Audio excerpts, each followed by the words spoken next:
Welcome to the Author Talks. In the first short story collection of hers to be translated into and published in English, Yoon Go-eun conjures up slightly off-kilter world tucked away in the corners of everyday life.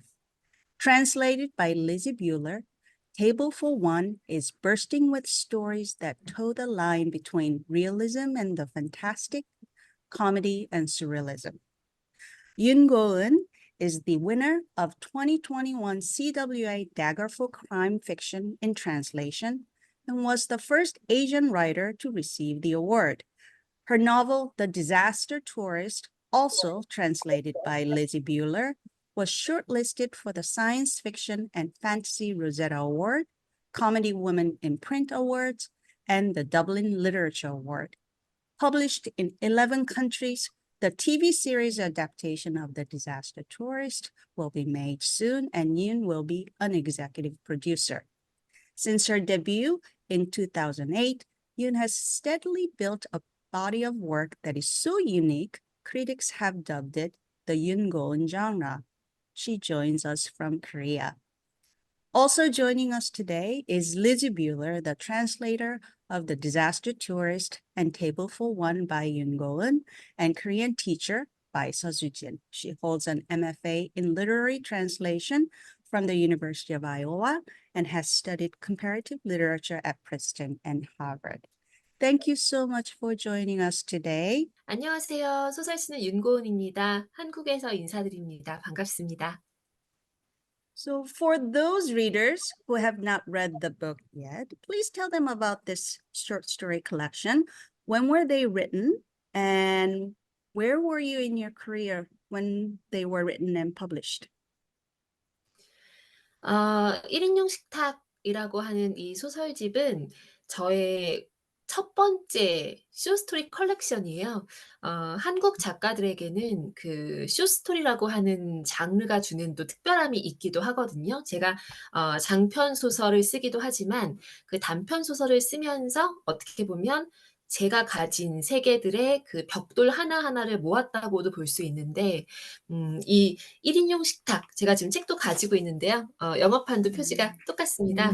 지금 이 책은 2010 년에 한국에서 출간이 됐었어요. 그러니까 지금으로부터 14년 전에 출간이 됐고 직접 여기에 묶인 소설들은 2008 년에서 2010년 사이에 쓰여진 소설들입니다.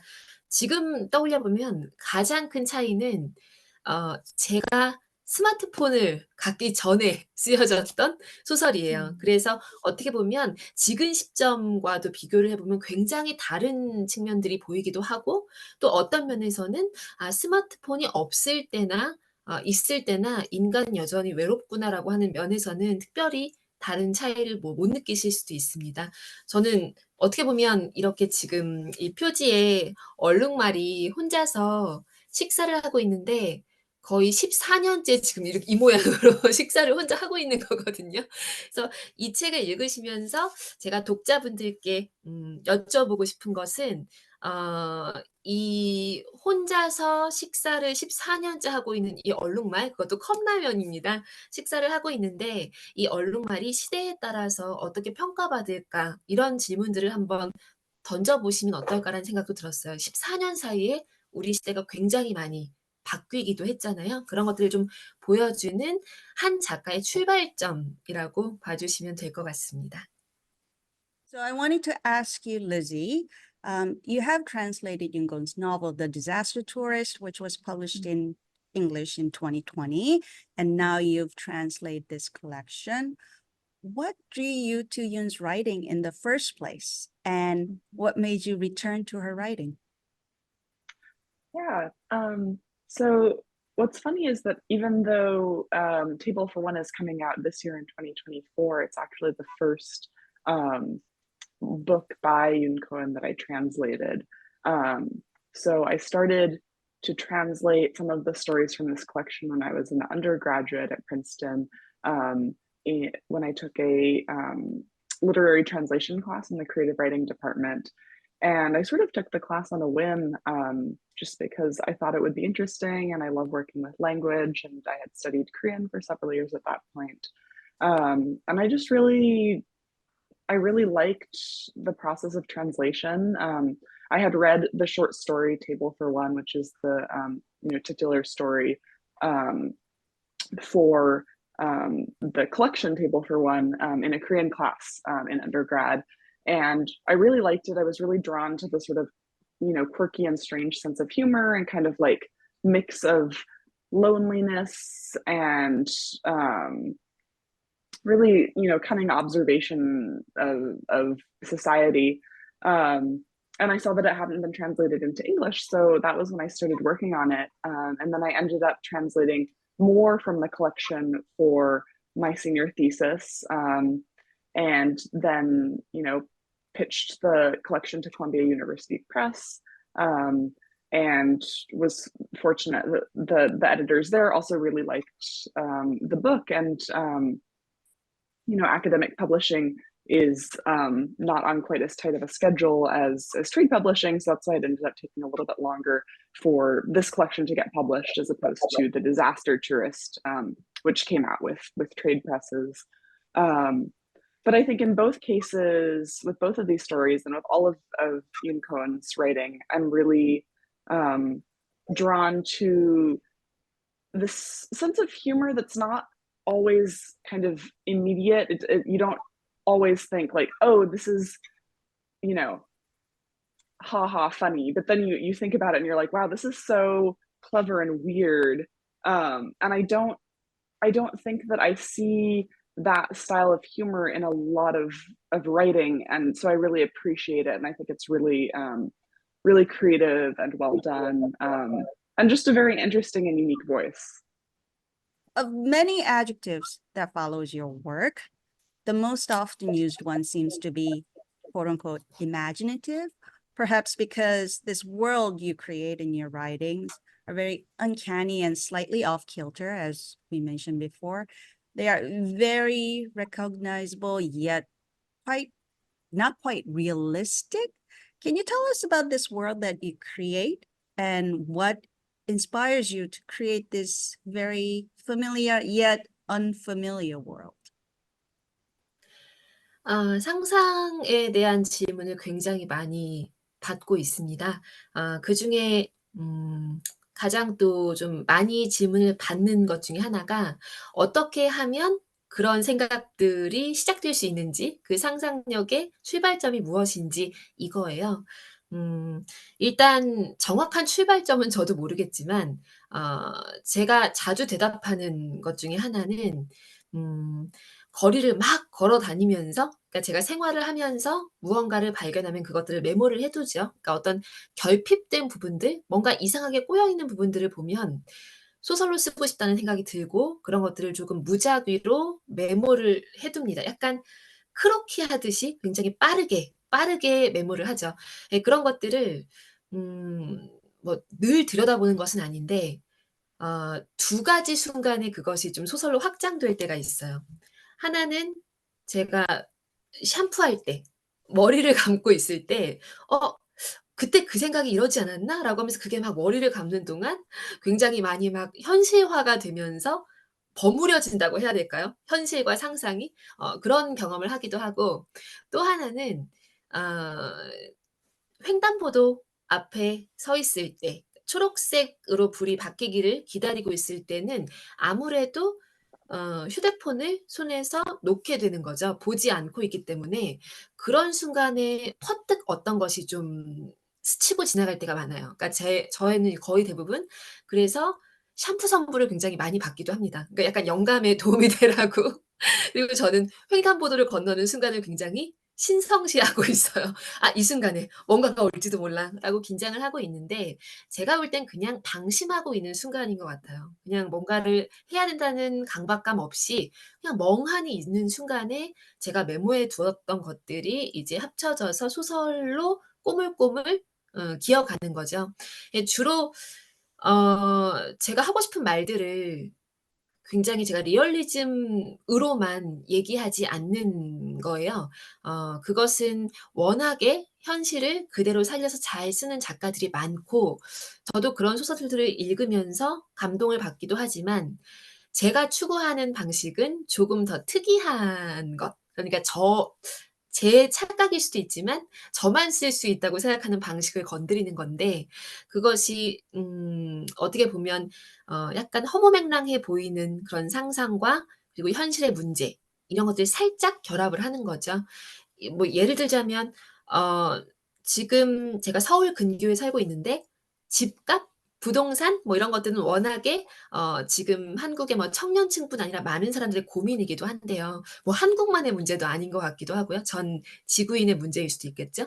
근데 그런 것들을 다룰 때 굉장히 그것을 핍진한 방식으로만 다룰 수도 있겠지만 저 같은 경우는 이 서울의 집값을 얘기하면서 이 서울에 살고 근교에 살고 있는 청년이 남한 청년이 북한 아파트를 투자 대상으로 삼는다. 뭐 이런 식의 설정을 끌고 오는 거죠. 이건 사실 이 사우스 코리아에서 불가능한 설정이거든요. 그렇기 때문에 어떻게 보면 굉장히 이상한 구조가 될 수 있는데 이런 식으로 약간의 어떤 좀 상상이 결합된 사업을 등장시킨다거나 이런 방식으로 하면서 지금 우리가 놓치고 있는 것들을 건드리는 거 이걸 저는 좀 좋아합니다. 그러니까 제가 생각할 때 제가 소설가가 되지 않았다면 사업가가 될 수도 있었을 것 같아요. 그런데 Mm. 진짜 소설을 썼던 것들을 사업을 해서 아마 망했을 것 같은 생각이 들기도 합니다. 그렇지만 이것을 저는 소설로 쓰면서 결국에 돌아서 직진으로 간 게 아니라 우회해서 그 문제를 바라보게 하는 방식 그것이 저는 지금 제가 쓸 수 있는 소설이라고 생각을 해서 그런 방식으로 쓰고 있습니다. There seems to be this touch of surrealism in your work. For example, people peddling dreams in Hyunmong Park's Hall of Dreams, or people taking a course teaching how you eat alone in the title story, Table for One. Still, you're not a fantasy writer per se. Your story seems to be about everyday life, the loneliness of it, as well as the desire to escape, which we also saw in your previous novel, The Disaster Tourist. And you mentioned the lonely zebra on the cover of this short story collection. Can you tell us about this connection between the reality and the fantasy, or the escape that seems to be occurring throughout your work? 제 소설 속의 인물들이 가장 두려워하는 게 뭘까? 이런 생각을 종종 하고 있어요. 그게 어떻게 보면 지금 제가 두려워하는 것, 그리고 지금 우리가 두려워해야 되는데 놓치는 것이라고 생각을 하기 때문인데요. 음 제 소설 속 인물들은 잊혀질까 봐 두려워요.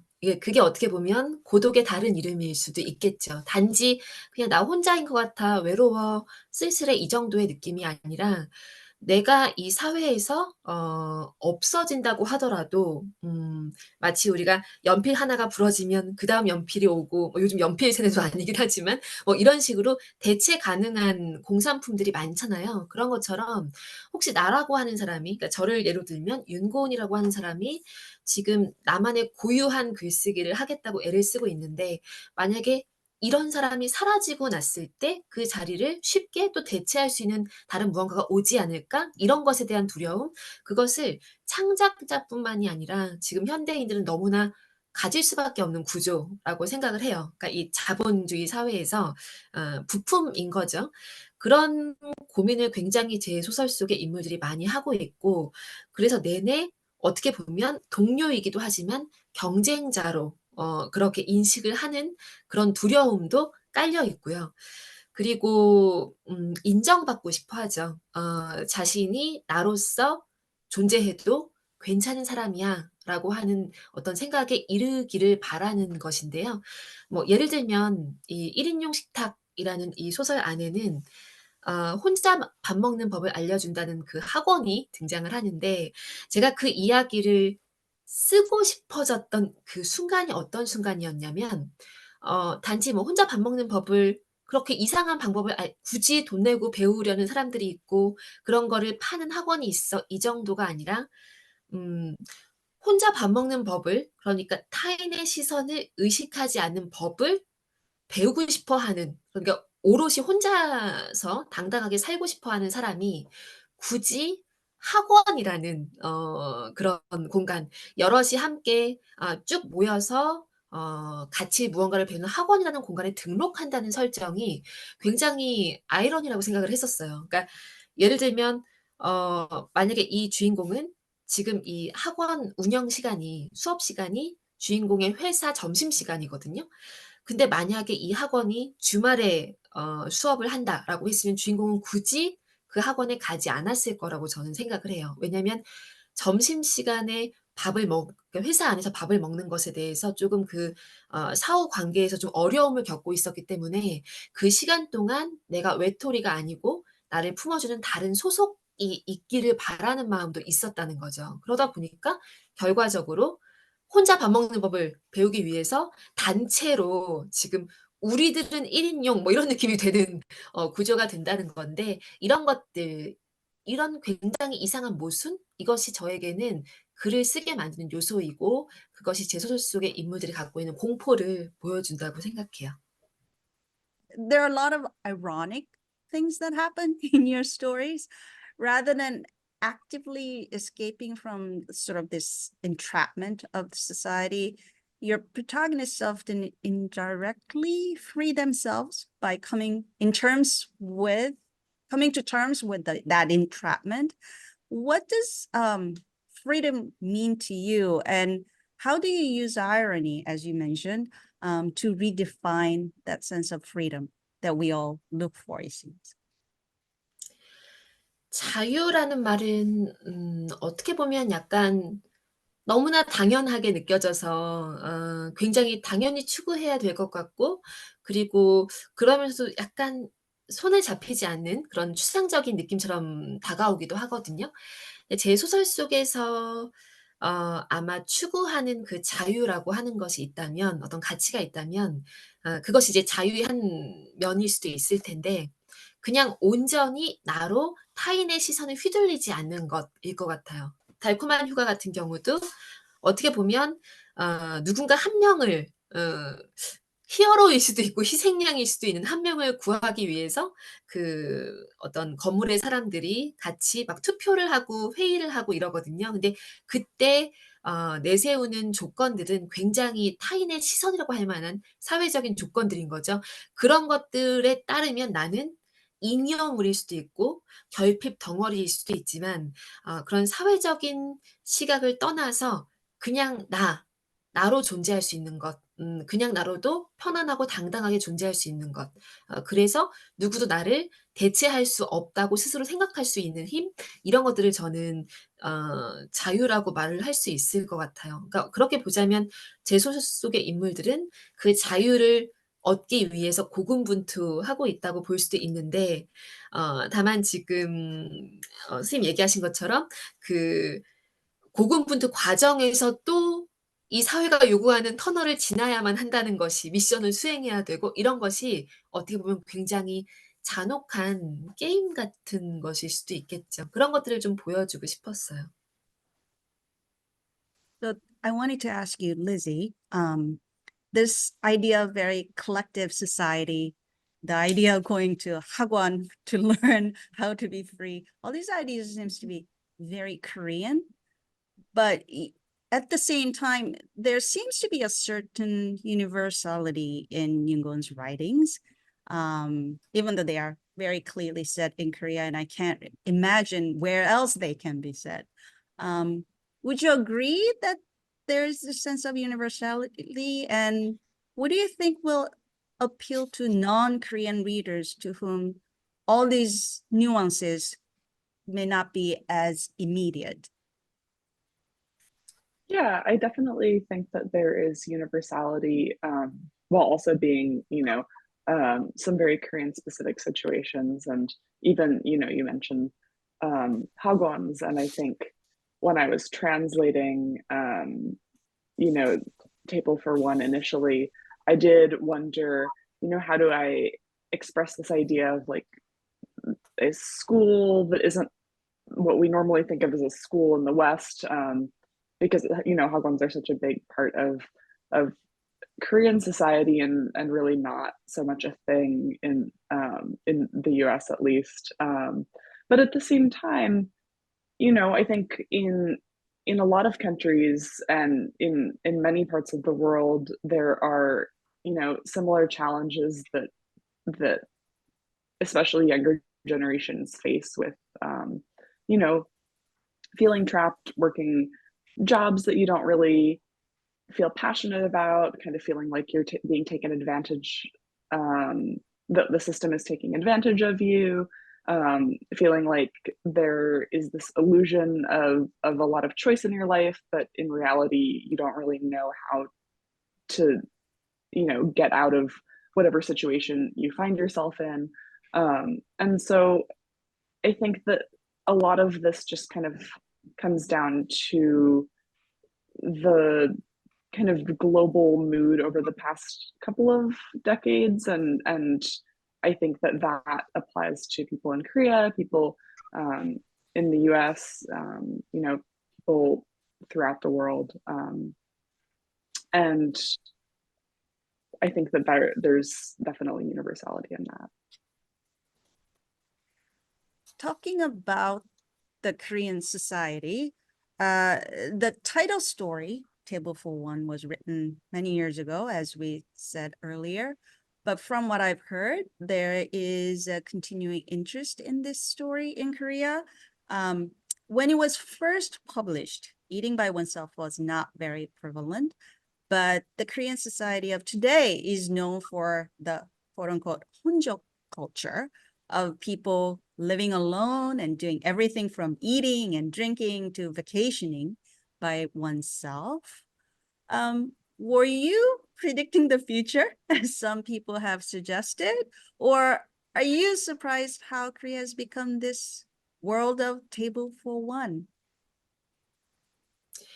저는 제가 미래를 예측하는 게 아니었으면 좋겠어요. 왜냐면 소설 안에서 너무 끔찍한 얘기를 많이 썼기 때문에 '미래를 맞아떨어지면 안 된다.'라고 생각하지만 그렇지만 아마도 많은 작가들의 작품이 제 작품뿐만이 아니라 많은 소설이나 시 이런 작품들이 마치 미래를 예측한 것 같은 느낌을 주는 것은 너무나 당연한 거라는 생각이 들기도 해요. 왜냐하면 가장 그 사회의 균열이라든지 이런 것들을 좀 일찍 감지하는 존재가 예술가이기도 하고 작가들은 그것을 계속 이제 또 물고 따라가는 존재이기 때문에 어떻게 보면 자연스러운 또 그냥 반응이라는 생각이 들기도 합니다.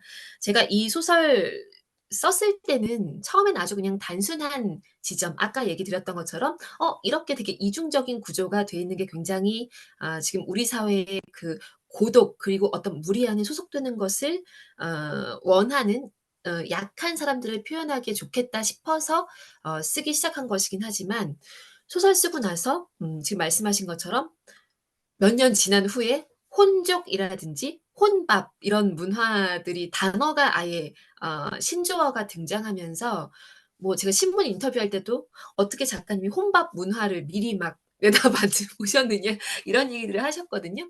당연히 그런 것은 아니고 그냥 자연스러운 흐름이었다고 생각해요, 점점 개인화가 되어 가고 있으니까. 근데 제가 좀 재밌게 느끼는 부분 그리고 놀라는 부분은 뭐냐면 사실 코비드 팬데믹이라고 하는 전 지구를 덮친 불과 몇 년 전의 그 몇 년의 시간이었어요. 그것은 예측할 수가 당연히 없었던 것이고 만약에 그 코비드 팬데믹 기간에 이 책의 표지에 있는 혼자 식사하는 이 정말 고독해 보이는 이 얼룩말을 봤다면 얘가 슬퍼 보이거나 하지 않았을 거라는 거죠. 특히 한국 사회에서는 초기에 코로나 중에 그 어떤 만남의 인원 제한 같은 것들도 있었기 때문에 어떻게 보면 그 당시에 그 회사 내에서 식사하는 분위기라든지 이런 것들이 굉장히 많이 1 인용 혼자만의 시간을 갖는 것에 익숙하게끔 빠르게 이동했던 거예요.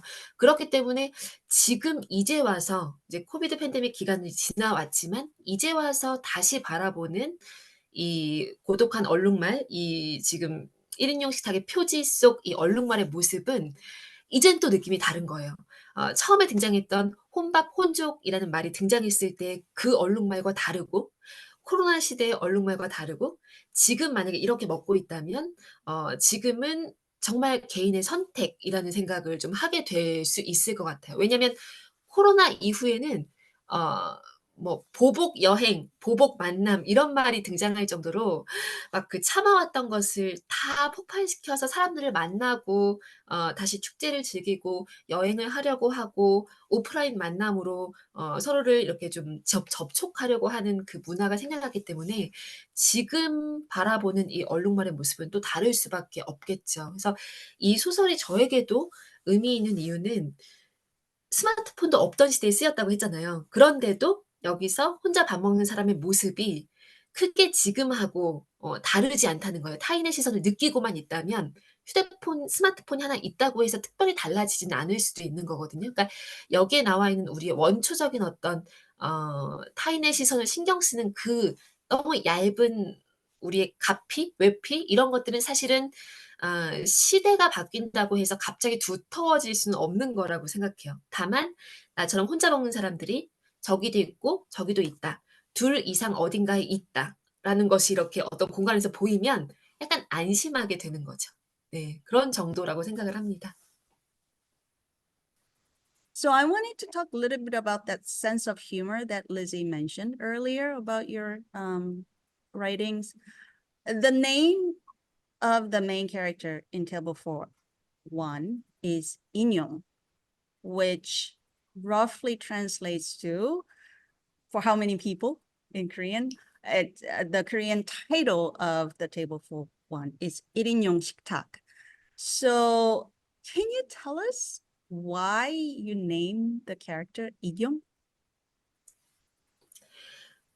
저는 소설 속에서 제 캐릭터들의 이름에 대한 질문을 꽤 많이 받아요. 받을 때마다 처음엔 좀 당혹스러웠었어요. 왜냐면 제가 크게 고민하고 이름을 지었던 것이 아니었기 때문에 거기에 많은 의미들을 부여해서 질문을 주실 때마다 마치 너무 함부로 캐릭터의 이름을 정한 것 같은 느낌이 들어서 소설 속 인물에게 미안하고 '앞으로 이제 잘 지어 줄게.'라는 마음이 들 정도로 저에게 그냥 이름은 굉장히 순간의 느낌으로 훅 지어요.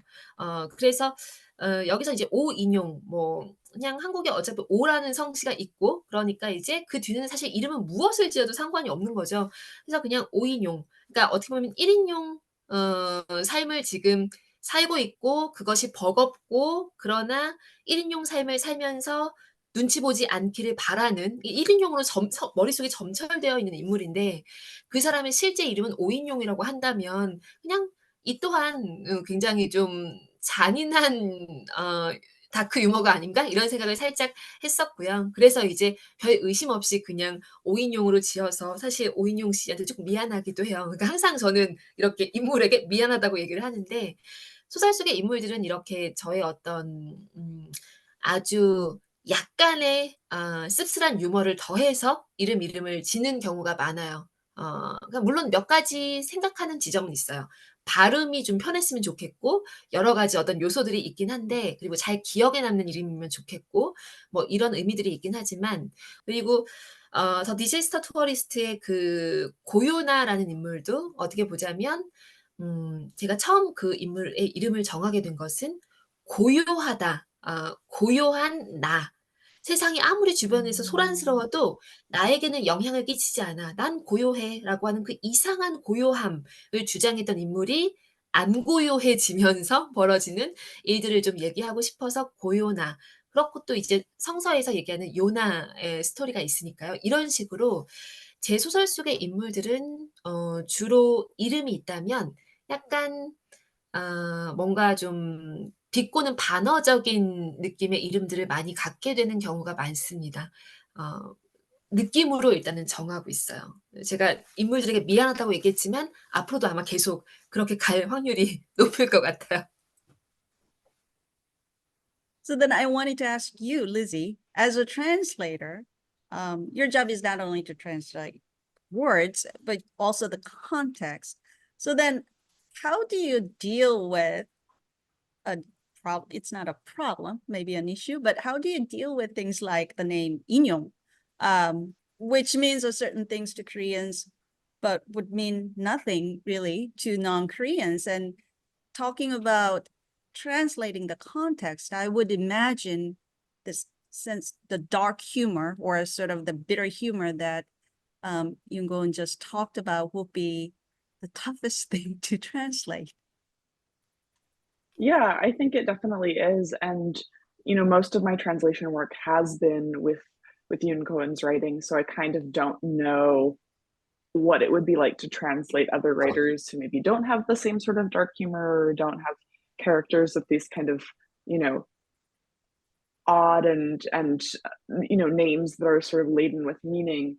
And you know, I think every translator has their own style and everyone makes their own decisions about how they're going to approach these sort of you know, pun-like situations. And for names, you know, I don't want to change the name of the character. I think it would be a little bit heavy-handed to try to actually translate the name, and then it wouldn't be a Korean name anymore. But I also think that, you know, books don't exist in a vacuum, and you know, the Korean reader is going to come to Table for One with this you know, linguistic knowledge and understanding of the name Oh In-young that an English reader wouldn't, but maybe an English reader will realize that what the name means from other sources. Maybe they'll listen to this interview and come to realize what the name means. And I was also thinking when you guys were talking about the sort of change in Korean culture over the past 10 or 15 years, where it used to be a big deal to eat in a restaurant by yourself, and now it's sort of this popular thing. And I don't know if that cultural shift would be necessarily something that English language readers would necessarily be aware of either. But I think, you know, first of all, I think you can still appreciate the sort of like absurdity of the story without knowing all of the cultural context. And two, I think that, like I just said, you sort of, you know, if you're a curious reader, you kind of pick these things up from context and from reading more about the writer that you like. And so I think it's part of this. I think that fully understanding a work of literature is sort of about the whole ecosystem, and not just the book in and of itself. I mean, that's my approach as a translator. And you have said in an interview prior to this one that Korean readers are much more comfortable with ambiguity than English readers. This is a theme that seems to keep coming up with other translators that we've done programs with, such as Anton Her and Jungmin Lee Comfort. They've all mentioned this idea that Korean readers are okay with ambiguity, while English readers want things to be, or I guess I should say American readers like things to be spelled out for them, or to be clarified for them. So then how do you approach this sense of ambiguity as a translator? So when I first started translating, it really kind of made me a bit anxious, because I thought, you know, to be a good translator, I have to clarify everything, and I have to make sure that the meaning of every sentence is very clear and that English readers will know exactly what the original Korean is saying. And, you know, over the years, I've realized that you can't always do that. And sometimes just because, you know, in Korean, you don't necessarily even have to have a subject in the sentence. So sometimes it's not clear who's doing something. And there have been moments when I've emailed Yoon Cohen and asked her for clarification about the meaning of a sentence, or, you know, who said something, or what the gender of the, you know, bit character is. And sometimes the answer isn't clear to Korean readers, and it's not, there's no specification because it's not necessary in Korean. And depending on the specific situation, I'll either kind of make an arbitrary decision to clarify in a certain way, more so than in the original Korean, just because that's, you know, the English language needs a subject in a sentence usually. Or I'll try to write the sentence in English such that there is a little bit of ambiguity, and I've become more okay with that over time. And I'm sure that, you know, linguists would be able to speak about this more eloquently than me, but I think a lot of it just comes down to linguistic differences between Korean and English. You know, Korean is a language that doesn't always need all of the like parts of speech and all of the words that English sentences do to sound, you know, correct, whatever that means. And you've also said in the past that short stories are much more common in Korea than in the US. And Yoon-gon also mentioned earlier, this sort of very specific and special place that short stories has in a writer's career in Korea. Why do you think that is? Why is short stories so important in Korea? Like I said with the sort of linguistic differences, I'm sure there's an academic answer to this that I'm not aware of. And I get the sense that short stories are more popular outside of the US in general and maybe historically as well. I don't know why the literary market in the English speaking world currently is sort of allergic to short stories, but I do know that, you know, from what I understand of the publishing industry in the US, there is oftentimes, you know, people will say, oh, it's so hard to sell a short story collection, or you know, if you have a short story collection, you can't sell that first, you have to write a novel and then a short story collection, which I think is kind of, you know, in some ways the opposite of Korea, because I think in Korea, a lot of writers first publish a short story collection and then they're able to publish a novel. And I think sometimes, you know, you just, these sort of systems get set into place and then everyone says, well, this is the way it is, so we have to keep it going this way. And so just these norms become entrenched and it's hard to break out of them, because so much of publishing is also about the publishing companies trying to sell the books and make a profit, and then they're afraid to do something different. 물론 제가 처음 등단해서 이제 데뷔해서 작가로 활동하기 시작했던 2008년 정도의 상황하고 지금의 상황은 좀 많이 다르긴 하지만, 여전히 한국에서는 그래도 계절마다 혹은 월마다 혹은 2달에 한 번씩 뭐 이런 어떤 단계에 따라서 그런 간격으로 문학 잡지가 나오고 있고, 그 문학 잡지의 굉장히 중요한 부분을 차지하는 것이 바로 그 계절 혹은 그 달의 소설들인 거예요.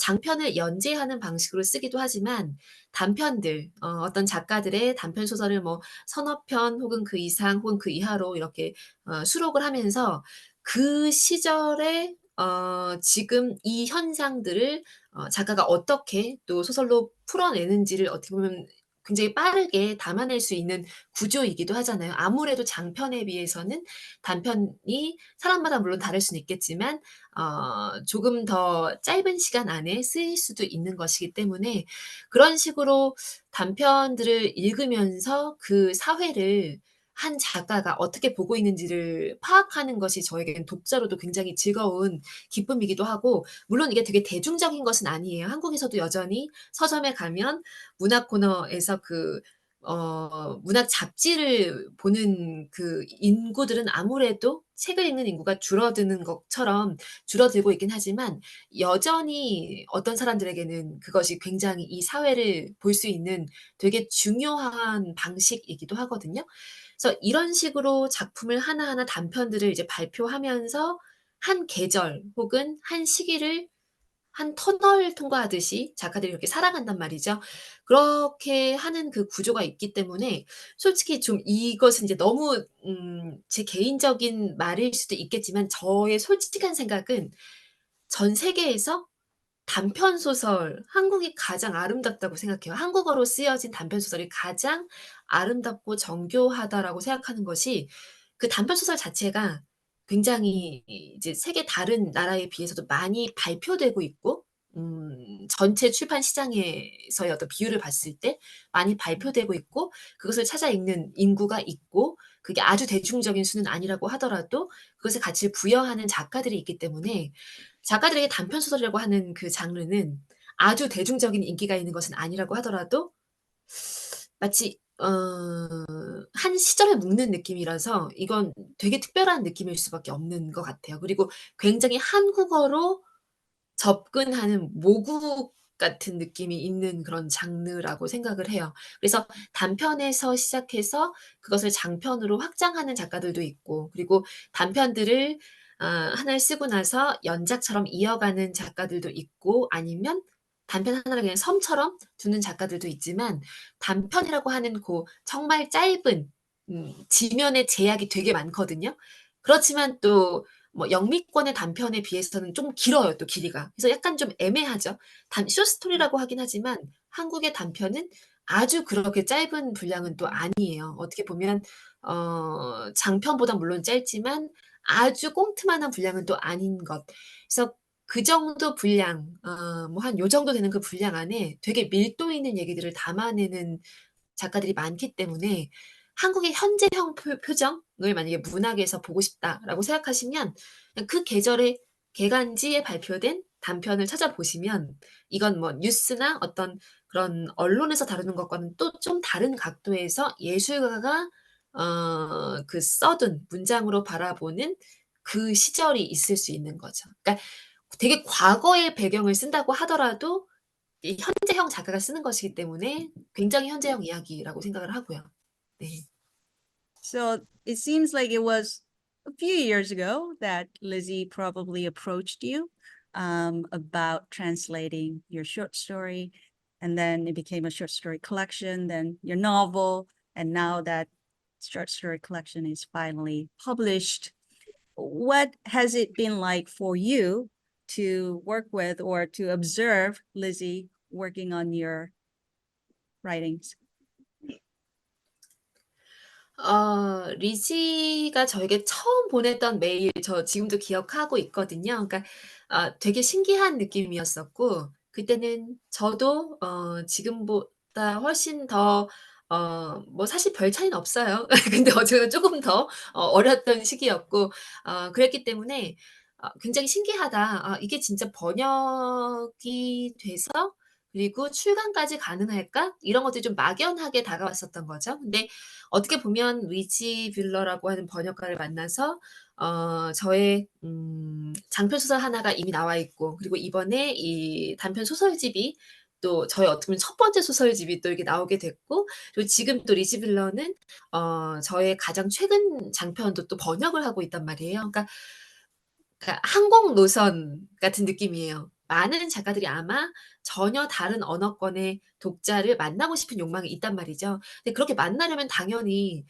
번역가가 그것을 번역을 해서 출간까지 되어야만 하는 것인데 그런 면에서 볼 때는 어떤 항공 노선 하나가 저에게는 뚫리는 그런 기분이었던 거거든요. 근데 지금 생각하면 '와 이 항공 노선이 그렇게 뚫림으로써 지금 더 디제스트 투어리스트 같은 경우는 지금 11개 언어로 번역이 돼 있단 말이에요. 이런 것들을 봤을 때 수많은 항공 노선이 또 이렇게 뚫릴 수가 있었던 것이고 이런 것을 봤을 때 너무나 모험 동반자 같은 느낌으로 다가오는 거죠. 그리고 저로서는 아주 장기간 함께 동행하고 싶은 그런 항공 노선 같은 느낌이 좀 들기도 하고요. 예. 감사합니다.